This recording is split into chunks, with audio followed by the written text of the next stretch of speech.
Allez, vous êtes toujours dans le Big Radio News Show. On est à présent avec Marie-Christine Patoureau. Bonjour Marie-Christine. Bonjour Martha. Ça va, tout va bien? Tout va bien, sauf qu'il fait très froid. Eh oui, malheureusement, hein, même ici même, là, je vois des flocons apparaître sous le front de ma fenêtre. Voilà, c'est... Oui.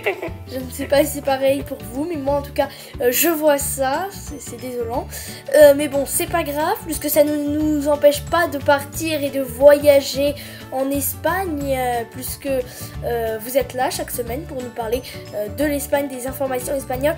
Quel est votre programme aujourd'hui, Marie-Christine? Bien, aujourd'hui, on va partir beaucoup plus loin. On va traverser l'Atlantique et on va partir en Argentine. Oui, l'Argentine, c'est aussi un pays où on parle espagnol. Oui, je connais bien ce pays, il y a le Brésil, oui. Voilà, alors donc, eh bien, on va partir en Argentine, à l'école du dragueur argentin. Ça c'est un petit peu drôle comme titre, mais c'est assez amusant. Oui. Oui, alors à Buenos Aires, un centre d'apprentissage des langues propose notamment une formation à la tchatch. Tu connais la tchatch? Ah non. Alors c'est parler à bâton rompu. Voilà, et au parler de la rue. Et le succès est garanti. Par exemple, l'Argentin ne se met pas en colère, mais le sang lui monte à la tête. Et en somme, ça revient au même. Hein? Oui. Il ne se moque pas, il te cherche. Peut-on lire sur les marches de marbre blanc qui conduisent à Vos, qui est le club culturel d'espagnol, de langue espagnole, une école de langue de Buenos Aires qui a choisi de faire du chamullo. Le chamullo, c'est l'argot utilisé pour draguer ou pour raconter des histoires pas tout à fait vraies, sa marque de fabrique. N'allez pas croire que nous l'enseignons aux étrangers pour leur apprendre à draguer les filles. Le chamullo, c'est surtout la tchatch. Nous cherchons à mettre en avant le fait que nous sommes argentins et à faire comprendre notre singularité à travers la langue et la culture, explique la directrice de cet établissement très original, Magdalena Cambiaso. Dans cette école, membre de la très sérieuse Association des écoles de langue, qui regroupe les instituts reconnus d'Amérique latine, on peut prendre des cours particuliers ou en groupe et suivre des stages intensifs d'espagnol, et les élèves sont préparés aux examens internationaux qui valident la connaissance d'une langue. Il y a également des cours plus spécifiques pour les journalistes, les expatriés ou encore ceux qui veulent apprendre le vocabulaire de la médecine ou de toute autre profession.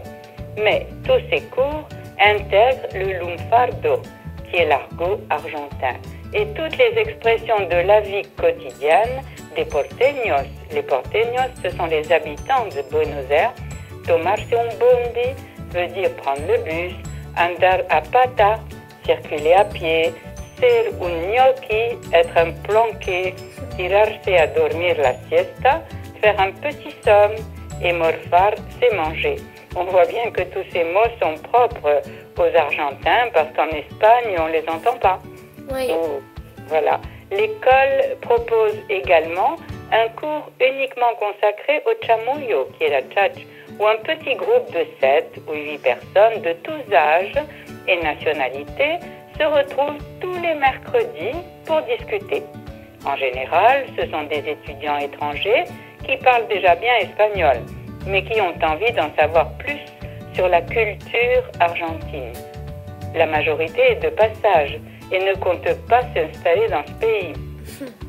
Les thèmes des conversations changent toutes les semaines et couvrent tous les domaines, du sexe à l'éducation, en passant par le travail.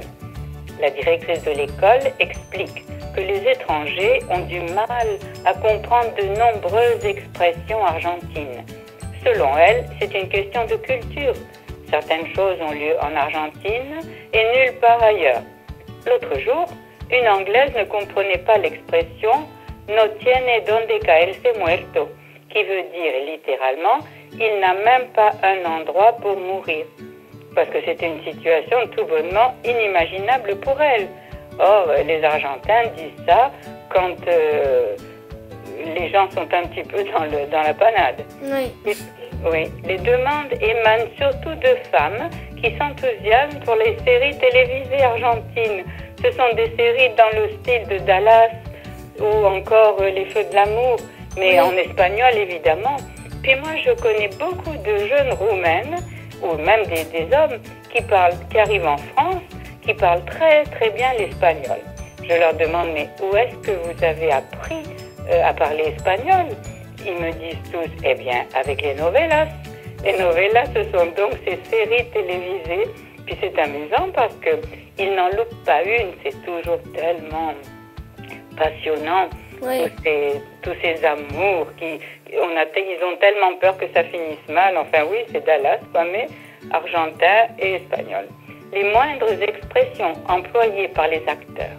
Les hommes sont généralement curieux des expressions qu'ils ont entendues dans la rue. Je vais apprendre des gros mots qu'au Brésil on ne dit pas. Lance euphorique José Nunes, un jeune homme de 21 ans qui a décidé de prendre des cours d'espagnol pendant ses vacances en Argentine. Voilà, on a donc Tim Allen, par exemple, qui est un New-Yorkais à la retraite, est ravi d'être à Buenos Aires et veut découvrir la culture des porteños, donc des gens de Buenos Aires. Je sais maintenant ce qu'est un telo, c'est l'hôtel en verlan, mais qui signifie aussi maison de passe, commande-t-il en rougissant. Moi, c'est le mot gotan qui me plaît. Ça veut dire tango en verlan, explique en souriant Marcos Andersson, un Suédois de 35 ans, accompagné de Susanna Nestor, une Allemande qui travaille dans une entreprise de télécommunications et impatiente d'apprendre l'argot argentin. Les étudiants ont généralement entendu parler de notre école par des amis ou sur Internet. Ils veulent savoir ce que signifie chaque chose. Ça les rend fous. Parfois, ils ne comprennent pas que c'est le gamba et c'est être serviable. Ne veut pas dire la même chose que ir a gamba, qui veut dire aller à pied. Oui. Nous, les Argentins, avons une façon très particulière de manier la langue. Aujourd'hui, tout le monde dit « está muy bueno mal ». Littéralement, c'est super mal, mais la signification se rapproche de grave. L'expression est ridicule. Comment voulez-vous que je l'explique à un étranger? Plaisante Magdalena Gambiaso. Voilà, donc les cours de langue dans cette école tout à fait particulière et qui a vraiment tant de succès. D'accord. Oui. Donc c'était plutôt très intéressant, comme quoi on peut parler aussi des autres pays, bien sûr, ensemble et toujours avec Marie-Christine Patoureau. Voilà, des pays hispanophones, bien sûr. Voilà. Et en Amérique du Sud, c'est pas ce qui manque. Non, ça c'est sûr, je vous comprends. Eh bien, merci beaucoup Marie-Christine d'avoir été avec nous et on se retrouvera la semaine prochaine, bien sûr, toujours sur ce même site unique de bigradio.fr, d'ailleurs avec un nouveau design là, qui vient d'arriver. Je vous invite à venir le voir. Merci beaucoup Marie-Christine et à très bientôt. À bientôt Martin. Au revoir. Au revoir.